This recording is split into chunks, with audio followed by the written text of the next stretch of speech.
Good morning. आज के इस लेक्चर के दौरान हम राज्य विधानमंडल, जिसके अंतर्गत हम राज्यपाल, मुख्यमंत्री, मंत्री परिषद की हम चर्चा करेंगे। सबसे पहले हम स्टार्ट करते हैं कि राज्य विधानमंडल होता क्या है, और दूसरी जो महत्वपूर्ण बात है कि राज्य की कार्यपालिका।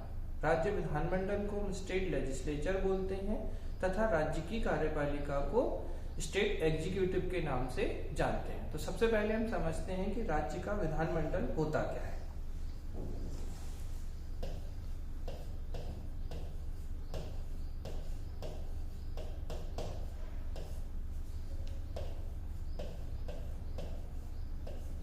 तो राज्य विधानमंडल के अंतर्गत हम इंक्लूड करते हैं राज्यपाल को,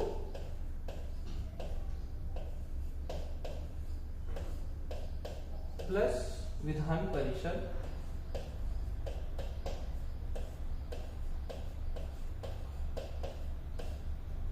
प्लस विधानसभा।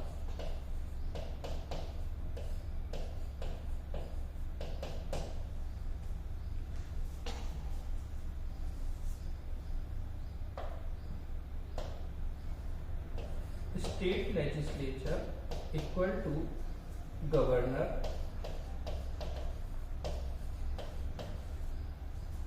Plus legislative council plus legislative assembly. State legislature भारतीय संविधान में आर्टिकल 168 में है, गवर्नर 153 में, लेजिस्लेटिव काउंसिल 169 में और लेजिस्लेटिव असेंबली 170 में है।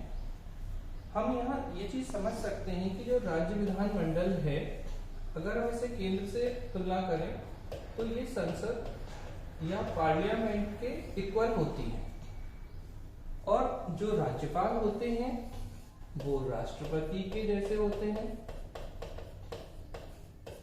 जबकि जो विधान परिषद है उसकी तुलना हम राज्यसभा से कर सकते हैं, और विधानसभा की तुलना हम लोकसभा से कर सकते हैं। सामान्य रूप से हम कह सकते हैं कि संसद, राष्ट्रपति, राज्यसभा और लोकसभा से मिलकर बनती है। उसी तरीके से राज्य में विधानमंडल होता है जो कि राज्यपाल, विधान परिषद और विधानसभा से मिलकर बनता है। इंग्लिश में इसे हम स्टेट लेजिस्लेचर बोलते हैं, जो कि गवर्नर, लेजिस्लेटिव काउंसिल और लेजिस्लेटिव असेंबली से मिलकर बनती है। सेम चीज हम इसके आर्टिकल्स की तुलना कर सकते हैं। तो 79 में पार्लियामेंट या संसद होती है, 52 में प्रेसिडेंट है, 80 में राज्यसभा है और 81 में लोकसभा का वर्णन किया गया है। इसके बाद हम नेक्स्ट जो बात करते हैं वो है राज्य की कार्यपालिका।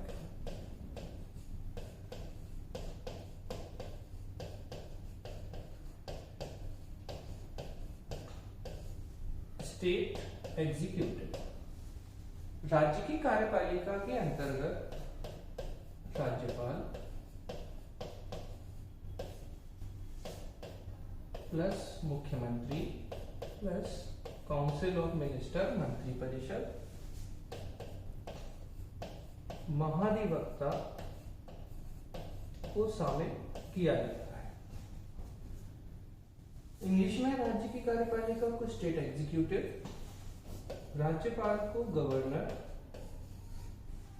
मुख्यमंत्री तो सभी जानते हैं, और काउंसिल ऑफ मिनिस्टर यानी कि मंत्री परिषद, और महाधिवक्ता को एडवोकेट जनरल ऑफ स्टेट कहते हैं। इनके लिए हम आर्टिकल्स की बात करते हैं। तो अभी मैंने थोड़ी देर पहले आपको बताया था कि राज्यपाल जो है इसका आर्टिकल 153 होता है, जबकि मुख्यमंत्री और मंत्री परिषद को हम आर्टिकल 163 और 64 के अंतर्गत रखते हैं, और जो महाधिवक्ता होता है उसका आर्टिकल 165 होता है।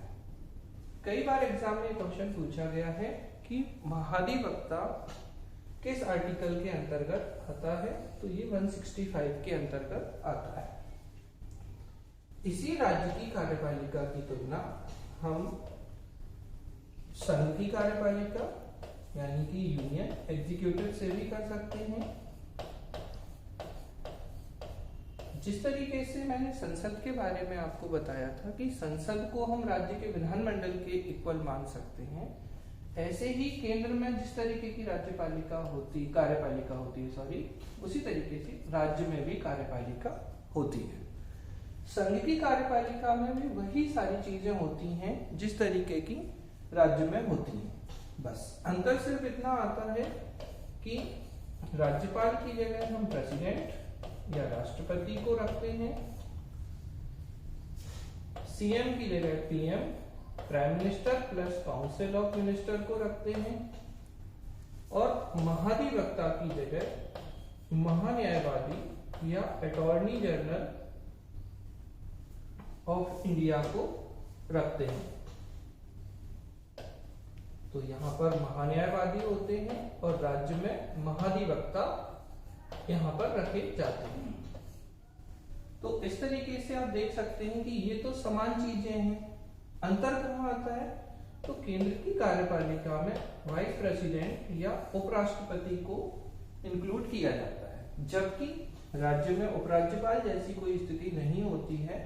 तो हम इन दोनों की तुलना आसानी से कर सकते हैं।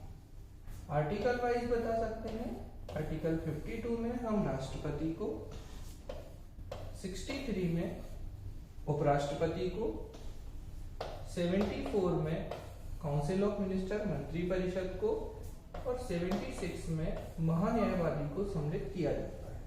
याद करने का सबसे अच्छा तरीका है, हम एक इंक्लूड करते जाते हैं। 52 1 जोड़ा 1 तो 63, फिर 1 जोड़ा तो 63, 74, और फिर हमने यहाँ पे 75 में प्रधानमंत्री की बातें होती हैं जो कि विशेष बात है यहाँ पर, और 76 में महान्यायवादी। तो महाधिवक्ता और महान्यायवादी ये दो महत्वपूर्ण आर्टिकल्स हैं या महत्वपूर्ण क्वेश्चन हैं जो लगातार एग्जाम्स में पूछे जाते हैं। तो इस तरीके से हमने राज्य की कार्यपालिका और संघ की कार्यपालिका को समझ लिया।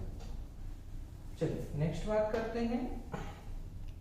अभी मैंने आपको राज्यपाल या गवर्नर के बारे में बताया था कि इनका जो आर्टिकल है वो 153 है। हम इसी के साथ में राष्ट्रपति की तुलना कर सकते हैं।